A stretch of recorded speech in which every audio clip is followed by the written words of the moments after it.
حضرت برید رضی اللہ تعالی عنہ فرماتے ہیں کہ انصار کے چند لوگوں نے حضرت علی رضی اللہ تعالی عنہ سے کہا، تم حضرت فاطمہ رضی اللہ تعالی عنہ سے شادی کا پیغام دو۔ چنانچہ حضرت علی رضی اللہ تعالی عنہ حضور اقدس صلی اللہ علیہ وسلم کی خدمت میں گئے۔ حضور صلی اللہ علیہ وسلم نے فرمایا، ابو طالب کے بیٹے کو کیا کام ہے؟ حضرت علی رضی اللہ تعالی عنہ نے کہا، میں رسول اللہ صلی اللہ علیہ وسلم کی بیٹی فاطمہ رضی اللہ تعالی عنہا سے شادی کا پیغام دینا چاہتا ہوں۔ حضور صلی اللہ علیہ وسلم نے فرمایا، مرحبا و اہلا، مزید اور کچھ نہ فرمایا۔ حضرت علی رضی اللہ تعالی عنہ باہر آئے تو انصار کے وہی لوگ حضرت علی رضی اللہ تعالی عنہ کا انتظار کر رہے تھے۔ ان لوگوں نے پوچھا، کیا ہوا؟ حضرت علی رضی اللہ تعالی عنہ نے کہا، اور تو میں کچھ جانتا نہیں، آپ صلی اللہ علیہ وسلم نے بس اتنا فرمایا، مرحبا و اہلا۔ ان لوگوں نے کہا، حضور صلی اللہ علیہ وسلم نے یہ جملہ فرما کر تمہیں اہل بھی عنایت فرمایا اور مرحبا بھی، یعنی کشادہ جگہ بھی۔ حضور صلی اللہ علیہ وسلم سے تو ان دو میں سے ایک چیز ہی کافی تھی۔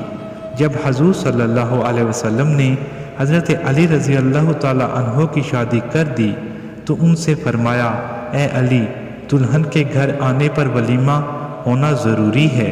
حضرت سعد رضی اللہ تعالی عنہ نے کہا، میرے پاس ایک مینڈا ہے، میں وہ دے دیتا ہوں۔ اور انصار نے حضرت علی کے لیے چند سا مکئی جمع کی۔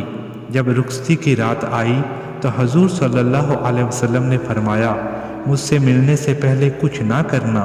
چنانچہ حضور صلی اللہ علیہ وسلم نے پانی منگا کر اس سے وضو کیا اور وہ پانی حضرت علی رضی اللہ تعالی عنہ پر ڈال دیا اور یہ دعا دی، اے اللہ، ان دونوں میں برکت نصیب فرما اور ان دونوں کے لیے اس رخصتی میں برکت نصیب فرما۔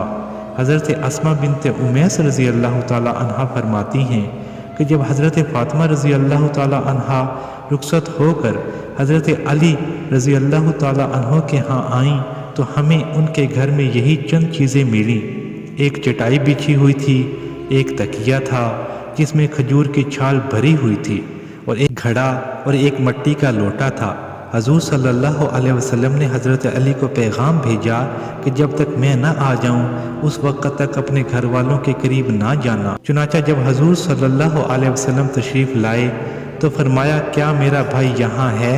حضرت ام ایمن رضی اللہ تعالی عنہا جو کہ حضرت اسامہ بن زید رضی اللہ تعالی عنہ کی والدہ تھیں اور وہ ایک حبشی اور نیک عورت تھی، انہوں نے کہا، یا رسول اللہ، جب آپ نے اپنی بیٹی کی شادی حضرت علی سے کر دی تو اب یہ آپ کے بھائی کیسے ہوئے؟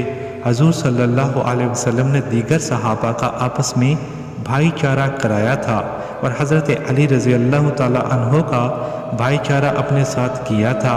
حضور صلی اللہ علیہ وسلم نے فرمایا، اس بھائی چارے کے ساتھ یہ شادی ہو سکتی ہے۔ پھر حضور صلی اللہ علیہ وسلم نے ایک برتن میں پانی منگایا، پھر کچھ پڑھ کر حضرت علی کے سینے اور چہرے پر ہاتھ پھیرا۔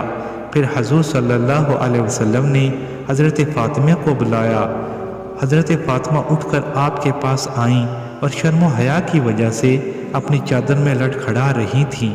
حضور صلی اللہ علیہ وسلم نے اس پانی میں سے کچھ حضرت فاطمہ پر چھڑکا اور ان سے کچھ فرمایا اور یہ بھی فرمایا، اپنے خاندان میں مجھے جو سب سے زیادہ محبوب تھا اس سے تمہاری شادی کرنے میں نے کوئی کمی نہیں کی۔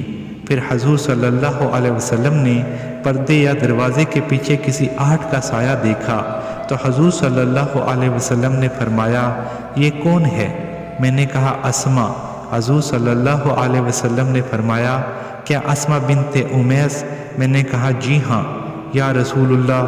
حضور صلی اللہ علیہ وسلم نے فرمایا، کیا تم اللہ کے رسول صلی اللہ علیہ وسلم کے اکرام کی وجہ سے آئی ہو؟ میں نے کہا، جی ہاں۔ جب کسی جوان لڑکی کی رخصتی ہو تو اس رات اس لڑکی کے پاس کسی رشتہ دار عورت کا ہونا ضروری ہے تاکہ اگر اس لڑکی کو کوئی ضرورت پیش آ جائے تو یہ عورت اس کی ضرورت پوری کر دے۔ اس پر حضور صلی اللہ علیہ وسلم نے مجھے ایسی زبردست دعا دی کہ میرے نزدیک وہ سب سے زیادہ قابل اعتماد عمل ہے۔ اور پھر حضرت علی رضی اللہ تعالی عنہ سے فرمایا،